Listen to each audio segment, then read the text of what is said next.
పురుషాయ విద్మహే మహాదేవాయ ధీమహి తన్నో రుద్రః ప్రచోదయాదు.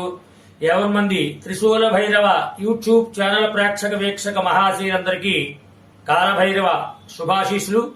ఈ కార్యక్రమంలో భాగంగా నరదృష్టి పూర్తిగా తొలగిపోయి అష్టైశ్వర్య భోగభాగ్యాలు మనకి వరప్రసాదం కింద కావాలంటే ఏ విధమైనటువంటి పరిహారాలు చేసుకోవాలో నాగభైరవ స్వామిగా నేను మీకు తెలియజేయుచున్నాను. తప్పనిసరిగా మీరు ఈ యొక్క పరిహారాన్ని పాటించండి. నరదృష్టిని వెంటనే తొలగించుకోండి. ముందుగా ఏ రోజైనా పర్వాలేదు, మీరు మధ్యాహ్నం 12 గంటలకి ఒక పనసకాయ ఉంటుంది, అంటే అది కొంచెం పెద్ద ఆకారంలో ఉండాలి.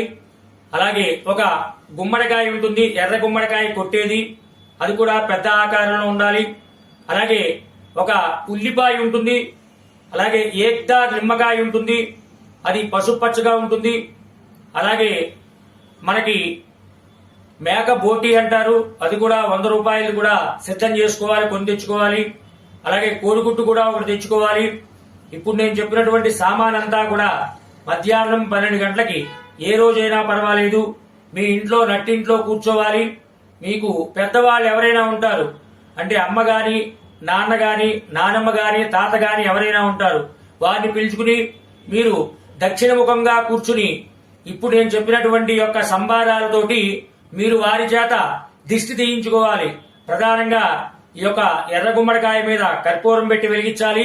పనస పండు మీద కూడా, అంటే పనసకాయ మీద కూడా కర్పూరం పెట్టి వెలిగించి ఎవరైతే దిష్టి తీస్తున్నారో వారు మీకు ఎడమ చేతి పక్క నుంచి 3 సార్లు, కుడి చేతి పక్క నుంచి 3 సార్లుగా దిష్టి తీసి ఇవన్నీ కూడా ఒక క్యారీ బ్యాగ్ లో సర్దుకుని ఇవన్నీ కూడా జల నిమజ్జనం చేయాలి.